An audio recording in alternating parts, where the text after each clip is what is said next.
This is the 2021 Ian McPherson Memorial Lecture. I should just quickly say that Ian McPherson was one of the founders of the Sydney Film Festival right back in 1954. He was one of the pioneers, and all his life, he worked mainly as a volunteer for the festival.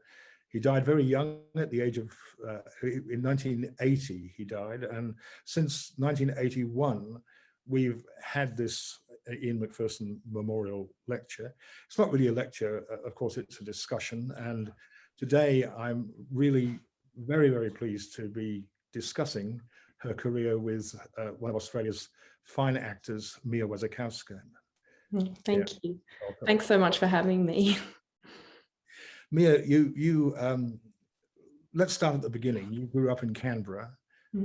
Did you always want to be an actor? No, quite the opposite. It wasn't something that I really thought about until I was a teenager when I started, really. But I originally was a dancer and really wanted to pursue that as a career. I was quite obsessed with ballet and contemporary dance as well, and did that full-time from a relatively young age. And so that was my what I sort of thought I would do, as a 14-year-old or 13-year-old, and before sort of, segueing into acting. And that was in All Saints. You played the role of Lily.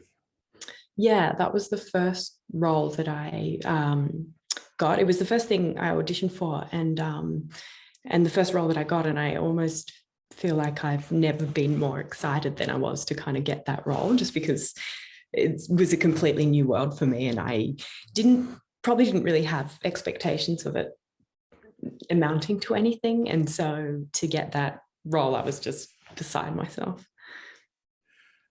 But the first time I saw you was in Suburban Mayhem. Suburban Mayhem is a quite anarchic film, crazy film, really.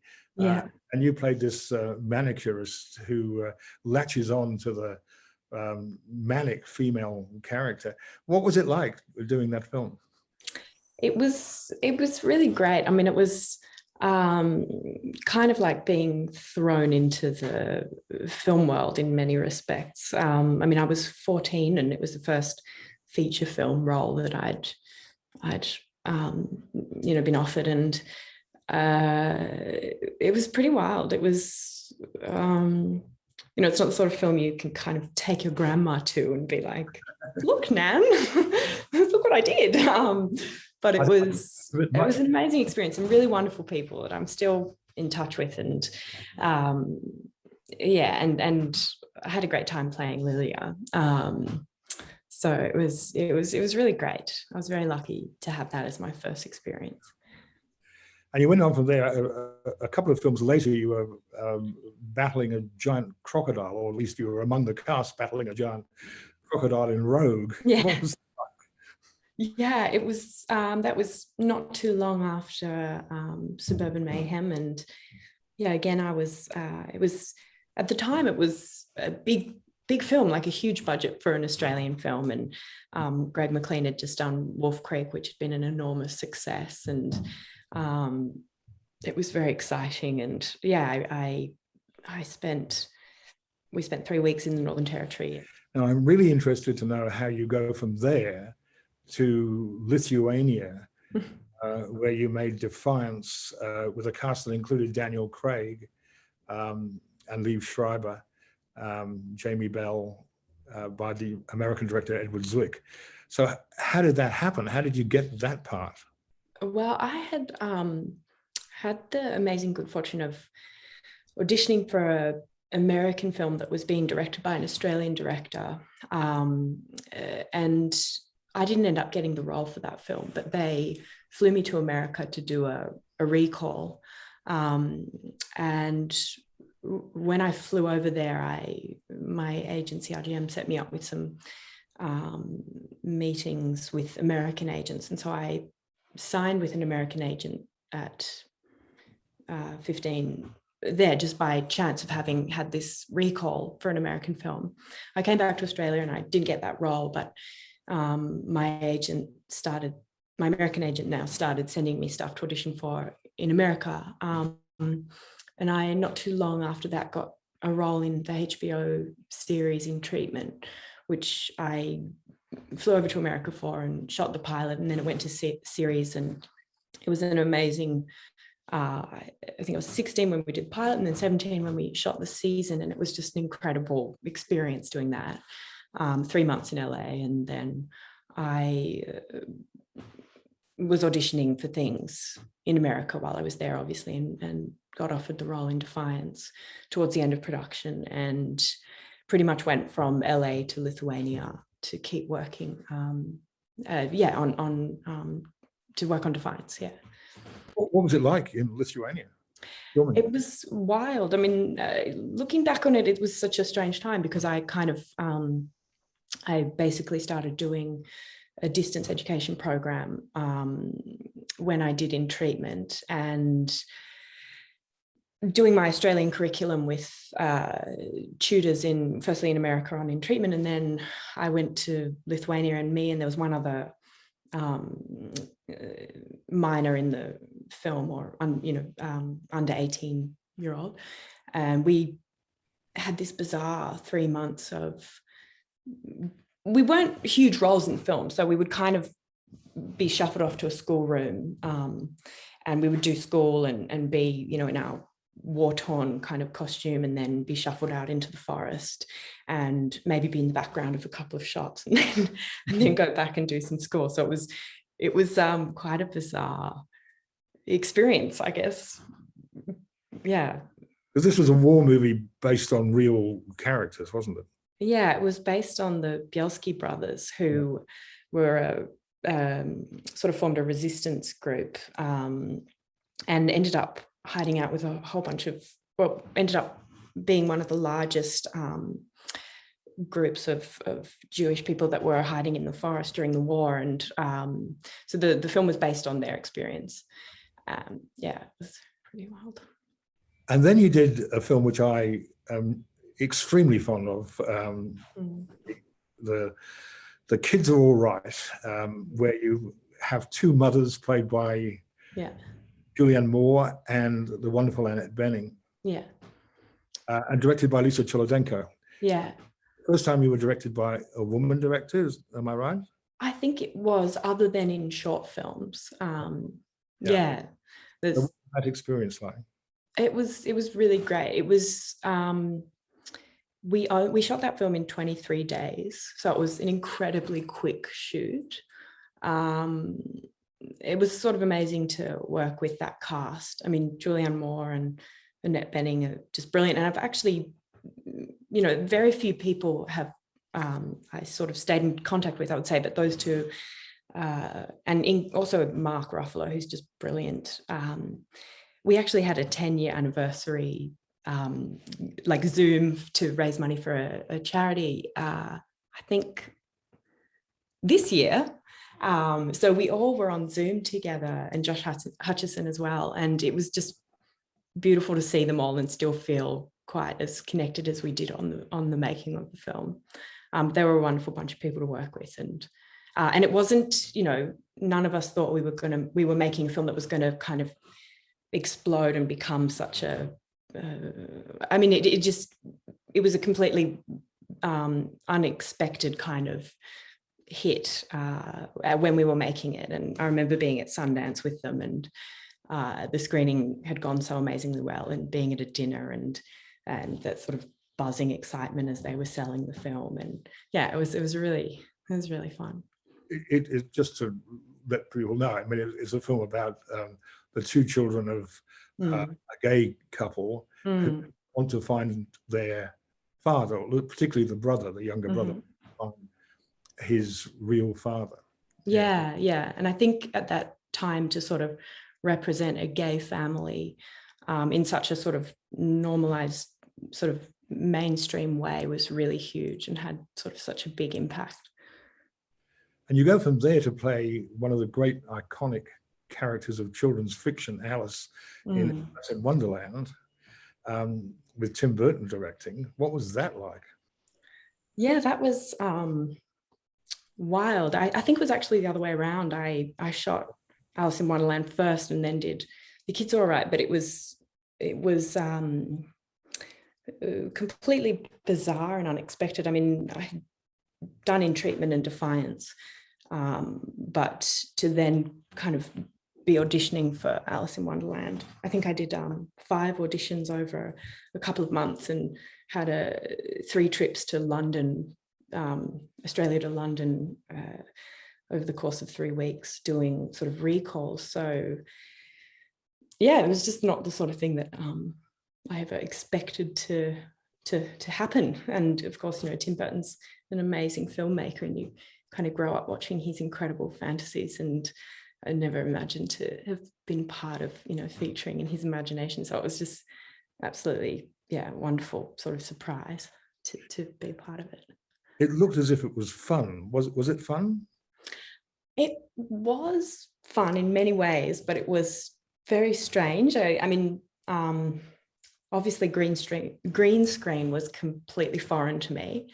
So it was a big learning curve. There was a lot of amazing, there was a few sets that were actually built interactive. I remember there being 3 versions of the first room that I land in Wonderland, where I sort of grow and shrink, them having a version that was like a little doll's house that I would crawl into, and it had sort of been made to scale so that I was a giant inside of it. And I mean, that stuff was just wild. And also the costumes being made to scale as well. Like I would shrink and grow, and not only would they, you know, change the costumes, but the scale of the costumes would change as well. And I just remember being blown away by the detail and all of that. So yeah, it was really wonderful.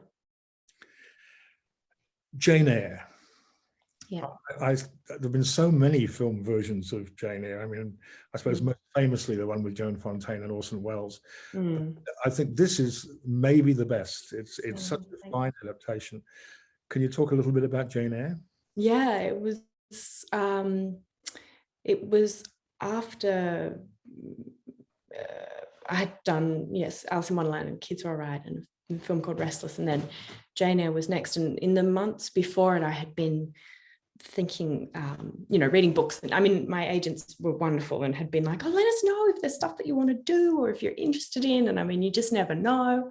And I remember writing an email to them saying, oh, I would love to do Jane Eyre. Like, I just read the book and thought it was beautiful. And literally, I don't really remember how long it was after that, but maybe a month or so, but the script kind of came through, and they had said that, you know, Kerry was interested in talking to me about it. So I met with him, and it came together. I was cast as Jane, and it was a really hard shoot. It was, I mean, period films have a knack for looking like they've got a lot of money, because a lot of the money goes into the costumes and the design, obviously. But again, I think it was maybe a 7-week shoot or 6-week shoot.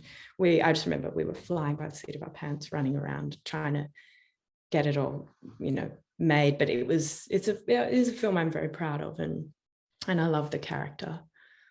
So, where were the locations? We were filming in Yorkshire.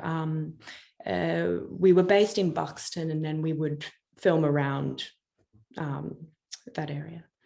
And Jamie Bell, who yeah, within Defiance, was in this one too, of course. Yeah, that's right. And that was kind of a really nice thing. I mean, it's always so nice when people bounce back around, because it can otherwise be quite an isolating industry. So the fact that we had spent 3 months in Lithuania together and had that sort of background friendship, to then meet again on Jane Eyre was really wonderful. And we had heaps of fun. And Michael Fassbender as well. He was just, I do remember having a very great time working with both of them. Really fun. And Judi Dench as well. Oh my gosh, what a legend. She was just wonderful. Yeah. She played the housekeeper. She did, yeah. She was brilliant. Yeah. What about Albert Nobbs? In this one, you're playing, again, a very interesting character with Glenn Close. Yeah. Well, that was wonderful. I mean, so Rodrigo Garcia, the director of Albert Nobbs, he had cast me in Treatment, which was the first thing that I'd done in America. So we had already had a really wonderful friendship. And he had asked me to do this film, which was about Glenn Close, Glenn Close's character Albert, who's playing who lives her life as a man to no one knowing that she was born as a female. And it's it's such a heartbreaking story, but we had a really wonderful time making it. And Glenn was really brilliant, and Janet McTeer, and they were incredibly, I mean, Glenn just drove that production. She was, I think she had been a producer and a writer on it, so it was super close to her heart, and it was great working with her. You made a film, I don't know exactly the year you made it, it was released in 2012, Lawless, which is almost an Australian film made in America, set in the 30s. It's a sort of bootleg gangster film directed by an Australian, John Hill, with quite a number of Australian actors in the cast. Can you talk about that? What was that like? Yeah, it was good, and it sort of tends to happen, actually, this kind of, I mean, this Aussie wood thing, but it was John Hillcoat was directing, who's a very kind man. Who else was there? Was Jason Clarke and Guy Pearce, and it was written by Nick Cave, and Warren Ellis did the music with Nick Cave, and it was it was really nice. I mean, it came to me the way that most of them do, just through my agent, and I think I was only on it for 2 weeks, but it was Prohibition America. Great bunch. Noah Taylor was in it too, another Australian. Yeah, that's right. Yeah. And it was produced by Harvey Weinstein. Yeah. Now, did you have any dealings with Harvey Weinstein?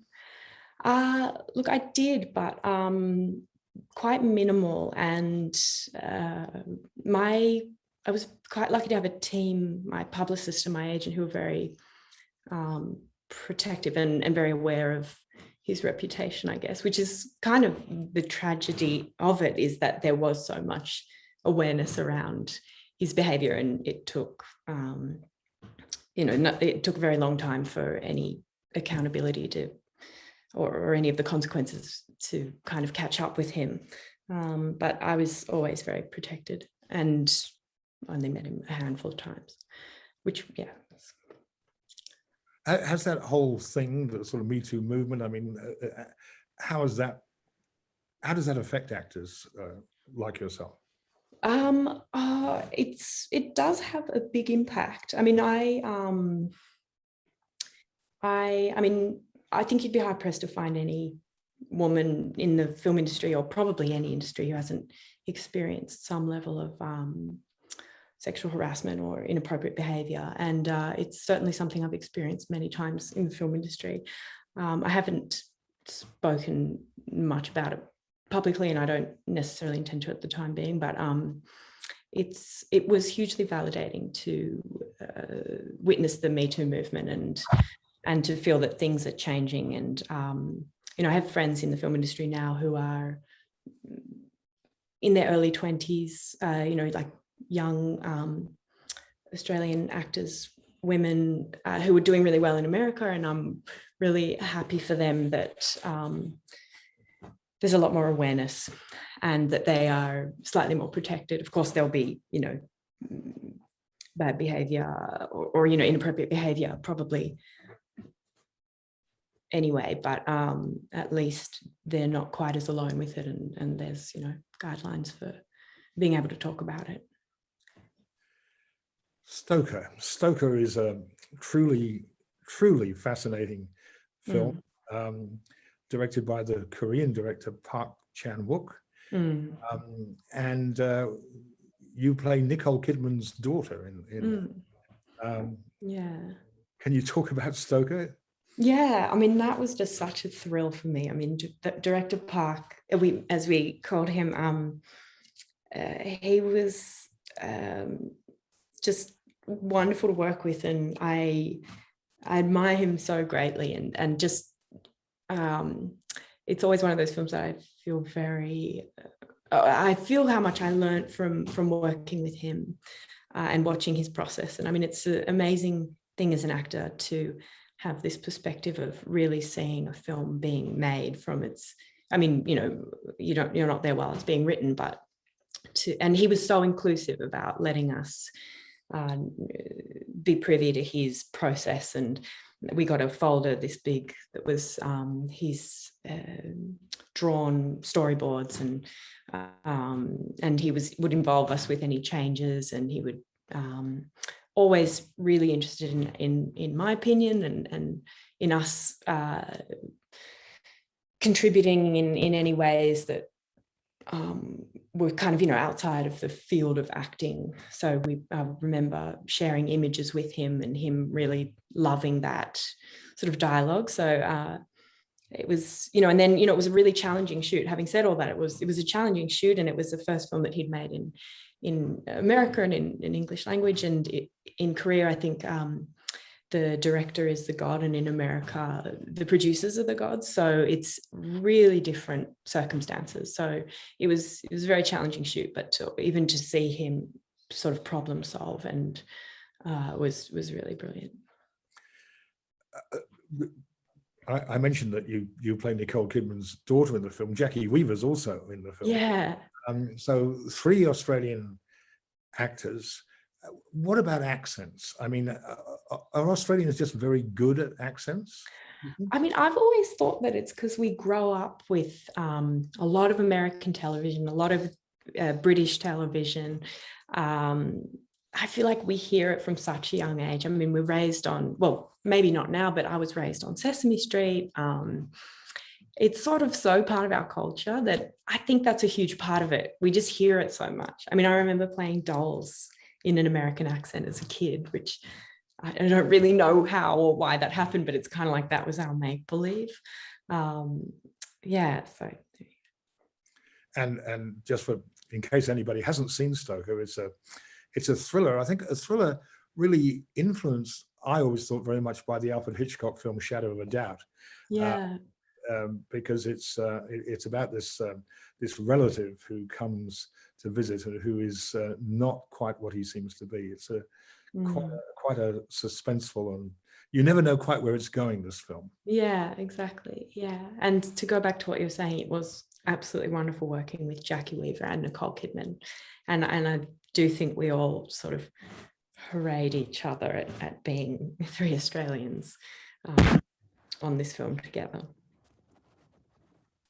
There's another film which is also a sort of thriller, because it's about vampires, Only Lovers Left Alive, directed by Jim Jarmusch. Yeah. This is an amazing film, I think. Would you like to talk a bit about that? Yeah, it has such a soft spot in my heart, that film. And as does Jim, who is just a very wonderful, gentle, authentic person.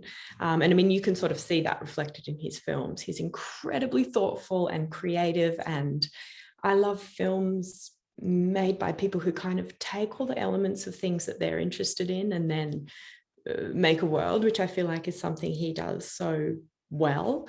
And I also feel sort of inspired by him in the sense that his scripts are very much sort of, I mean, it's probably reductive to say it like this, but they're a starting point. And to see, as we were going through the process of making the film, how much he sort of draws on what the other creatives bring and builds on what his initial ideas were. I mean, that to me was really brilliant. I mean, and I think that it's getting harder and harder for people to make films in that way, because maybe that's reflective of, you know, the economy as well, or you know, but it was just beautiful to see him building the world as the process kind of evolved.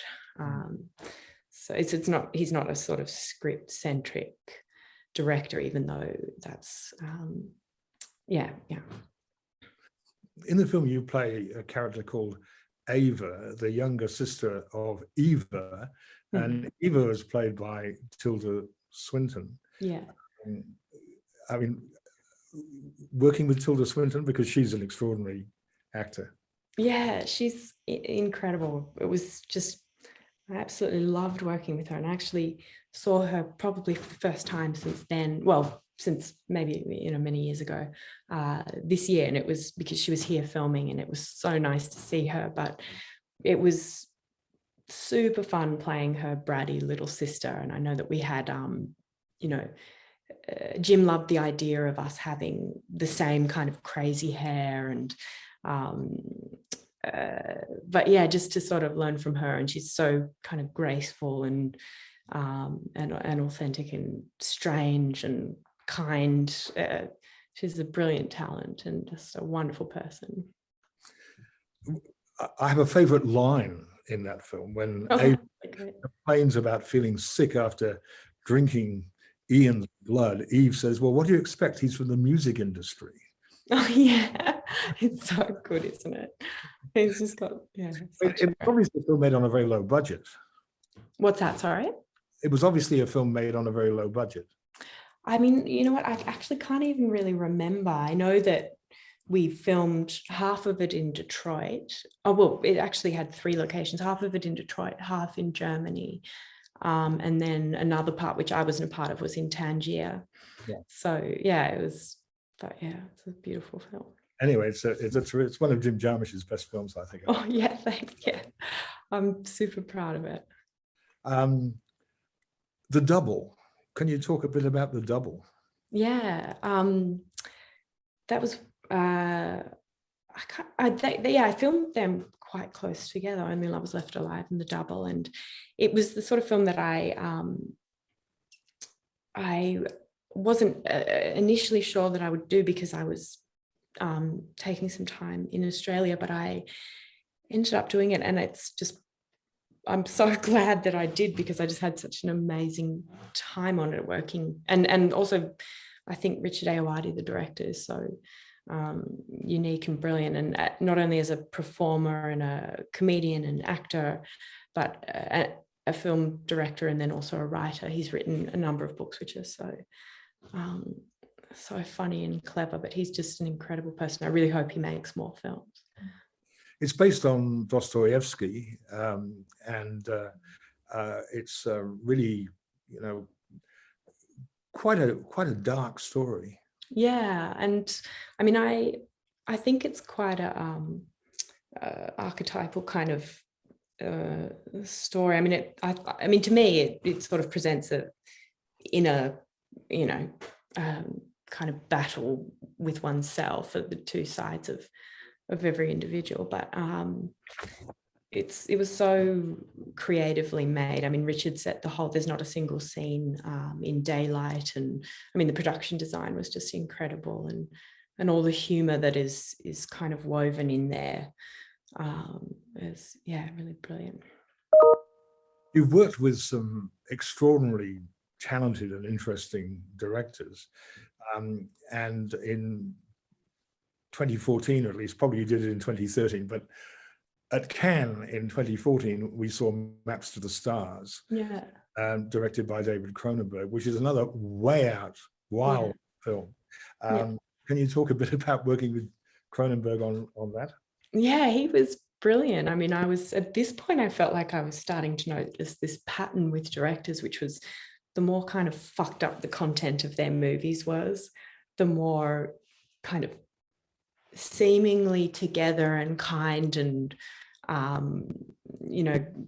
wonderful people they were, and I was kind of constantly surprised by that. But he was just a really wonderful person, and was just thrilled to play Agatha, who was such a bizarre character, sort of a perky psychopath. And it was super fun to me to sort of enjoy the quirks of her character, having these gloves that covered her scars, and then every morning getting this incredible scar put on half of my face. And it was just and bludgeoning Julianne Moore to death with one of her acting awards.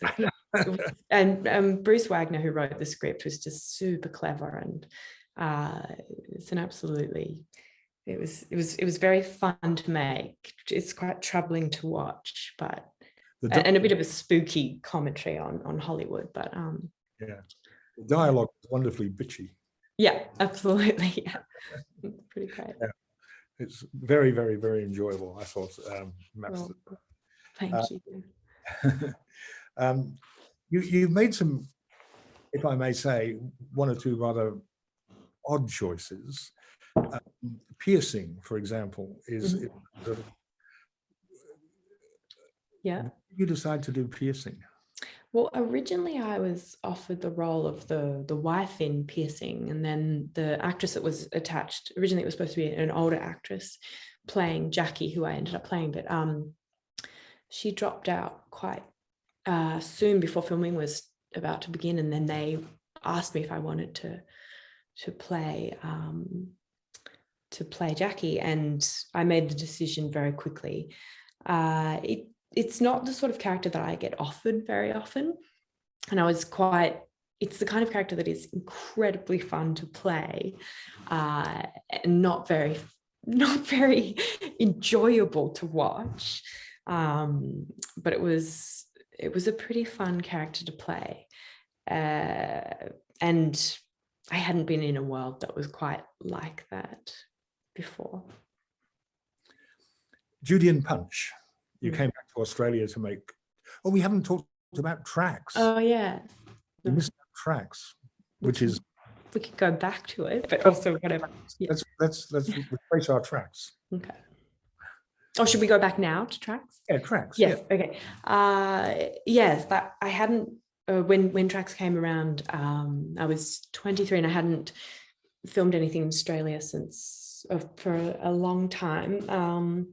So I was pretty excited about the idea of shooting at home, and it felt very novel at that point, having spent a number of years overseas, to be on the same time zone as my family and be able to call them in the evening. And it was sort of a wonderful thing to come home. But I read the script first, actually, and I had mentioned to my parents that I'd been offered this film, and they're like, "Oh, Mia, you have to do it." I mean, they had both read the book, and so I soon after read the book, and I just Robin's story just I don't know, I just loved it. It's something about it I felt was so incredibly emotional and powerful, and true of, I don't know, some part of being a woman that I felt very connected to, and it's been it was quite a milestone film for me personally, in that, you know, I'm great friends still with Robin, and we were supposed to go on a camel trek together actually this year, which is almost 10 years later.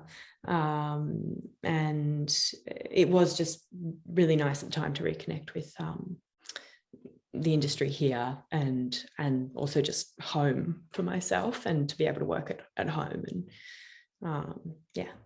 Was it very arduous? It was we were in the elements every day, and we were very remote, but at the same time, and often that, I mean, at the same time, I absolutely loved being outside. Like, I loved being in the environment. I mean, you realize as an actor how much you get from, I mean, just in comparison, on Alice in Wonderland, I mean, you realize how much you get as a person from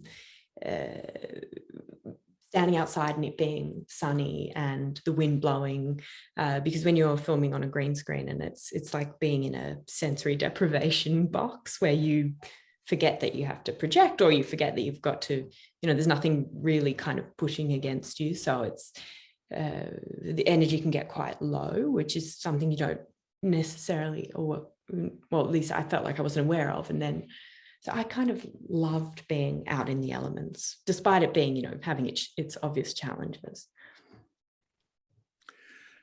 Yes, Julian Punch, we mentioned it a moment ago. Yeah.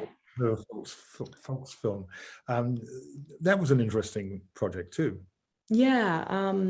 Similarly, at this point, so Julian Punch was a couple of years ago, I was feeling like I wanted to come back home and connect more with an industry here and feel like I didn't have to exist so much in this work life being overseas and then my home life being here. And I loved Mira's script. It was totally bizarre, and I liked how much creative license she took in terms of it being a period film that was by no means nailed down to the specific vernacular, or I thought that was all really great, and just a very bizarre, unique sense of humor that is incredibly kind of dark and kind of packs as much punch emotionally as it does with the humor. So that was, a big it was a great film to be part of. I wanted to come back and, as I said.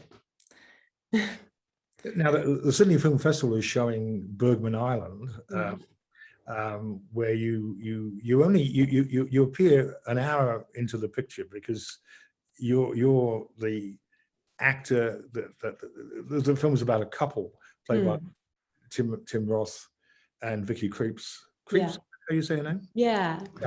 And they're based, I think, on the director Mia Hansen-Løve and her partner Olivia Assayas. So former partner, I think, Olivia Assayas. So two filmmakers who've arrived on the island where Ingmar Bergman lived and made several of his films.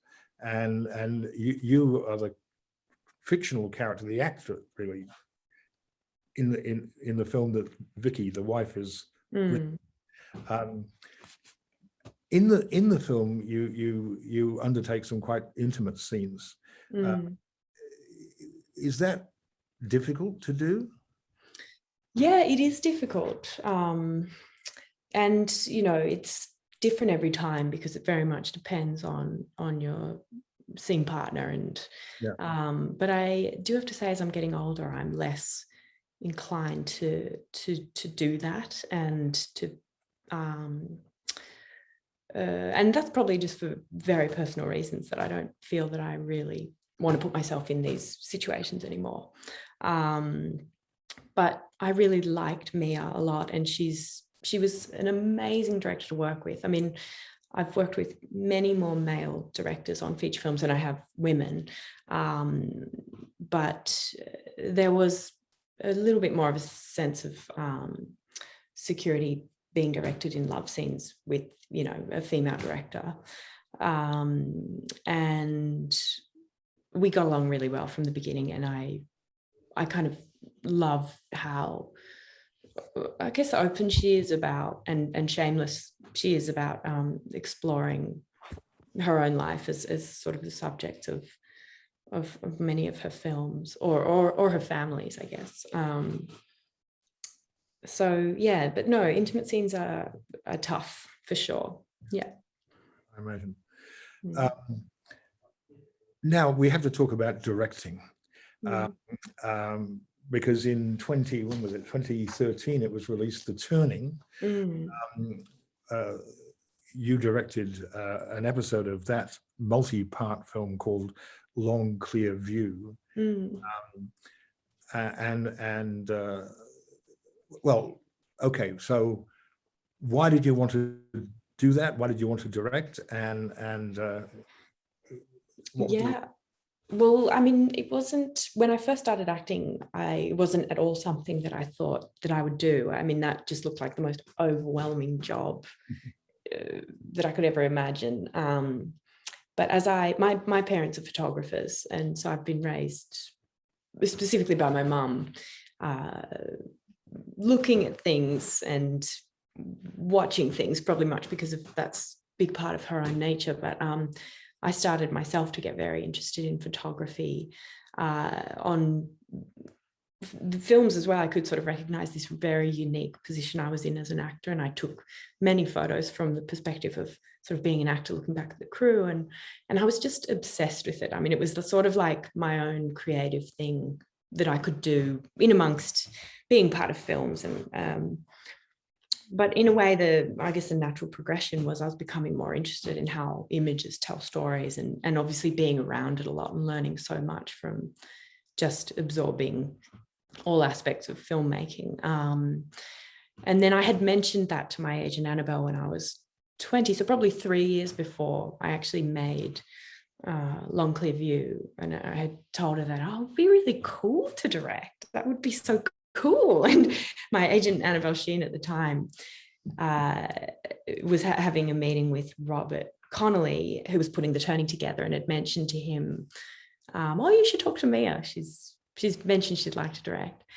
And he did. And it was a complete sort of out of the blue. I met with Robert and I read the book, and he said, it's an art project, go. And it was just an absolute gift to be given the opportunity to make a short film. And I, similar to, I guess, when I started acting at the beginning, had no expectations, and therefore had a really brilliant time kind of just gently putting this film together and then making it. So it was an absolute gift. And I had actually had a few people say to me when I'd said I was going to do this short film, I'd had a few people say, oh, well, now you understand what it's like directing. And I was really like nervous. I was like, oh, okay, I guess I'll find something out about it that's, I'll understand why it's so hard, or, I'll probably be really shit at it. But I was sort of really happy to realize that there was nothing that I was, that I kind of, was surprised by. And that was really wonderful for my confidence in terms of just being like, oh no, I actually feel really confident. I feel like I know what I'm doing. I thought you got into the world of that young boy with such subtlety and such insight. Thank you. I found it really beautifully done. Oh, thank you so much. I had such an amazing time making it. And you also made a short film called Afterbirth, which again is such a moving 13-minute film about a single mother who is having difficulties in the wake of giving birth. Yeah. And similarly, it came about in a similar way to The Turning, where a producer got in touch with me and my producer, Kath Shelper, who I had made Long Clear View with, and basically just said, we're doing this anthology. The topic is love. You can do whatever you want. And I had read in a Sidney Lumet book that if you're ever offered an opportunity to direct, don't turn it down, because the chance that any movie gets made is an absolute miracle. I mean, and that had been my philosophy for Long Clear View, but me and Kath were just sort of like, okay, let's just do it again. and we did, and we had complete kind of creative freedom. And I decided to explore the love between a mother and a newborn, because I'd witnessed a few people have babies. I don't have one myself, but I'd been really moved by witnessing the love, and the very tentative love. And true, it's a complex love in my film. It's sort of a disconnection, but hopefully ends with a slight sense of hope towards this new being. But it was just, it was great fun. We had a really good time. So are you going to make a feature? Are you planning to make a feature film? I would absolutely love to make a feature film, and I have one written, and I'm currently in the process of trying to get it financed, which has actually been just very hard. And I guess I knew it would be hard, but I didn't quite think it would be this hard. I've been attached to things as an actor where the director's saying, oh no, we'll go in September, and we just need da-da-da. And I feel like I've become that now, where you sort of keep pushing the dates back, and a year goes by and then another year goes by. So it has been frustrating, but I'm absolutely desperate to make this feature film. And and I would in general love to go in that direction.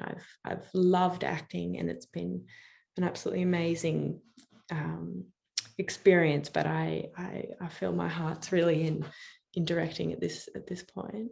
So what are the obstacles? I mean, is it just money or? Yeah, basically, I mean, it's money because, you know, films are expensive. And then it's, I've also found a lot of, from, you know, the agencies that you apply for, a huge amount of pressure to change what I've written, which is I think I've got a fairly strong and fairly stubborn, I think I'm fairly stubborn. So I haven't felt that I've compromised, but I'm really reluctant to compromise too much at this point, just because I'm making a film I want to make. I'm not making film, you know, but, you know, then maybe I won't be able to make the film. So we'll see, but it's a combination. I do feel disappointed, and I do feel like I haven't quite been supported, and I am disappointed by that. But I'm still hopeful and very you know, keen to still try to make it happen. Yes, so we'll see. I feel very envious of you know, Mia Hansen-Love, who looks at me like I'm crazy when I say I can't get the film up. And you know, they do have amazing support in France, I mean, in comparison, and in other countries. And I'm determined to shoot it here because that's really important for the story. But I am very envious of, you know, the resources that they have for the arts in Europe and even America. So yeah. So finally, you've just, I think, finished a film called Blueback. Is that correct? With Yes.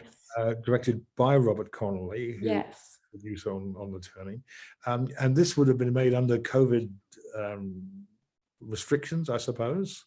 Yeah. Yeah. Say a bit about this. Yeah, absolutely. So to kind of come full circle, Robert Connolly approached me about being in his film, which was, we realized I've known him now for probably 10 years since we made The Turning, but we never worked with each other as an actor and a director.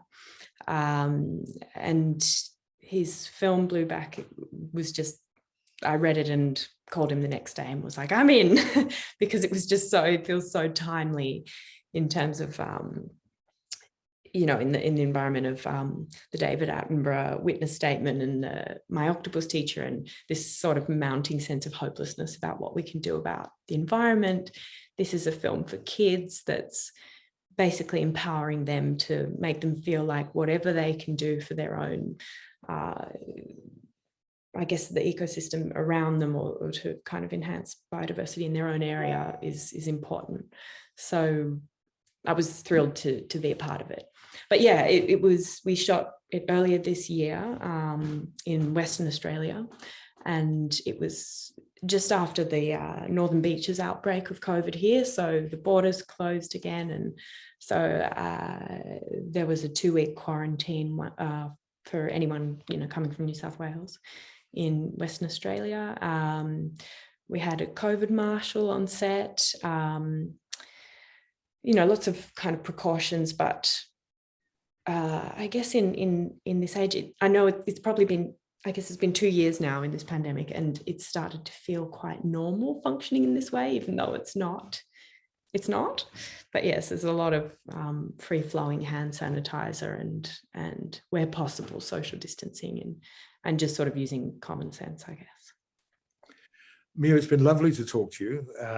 Thank you so much for making yourself available to chat about your career. Absolutely. Thank you, David. It's been really great. It really has. Thank you very much indeed. Yeah, thanks so much for having me. See you.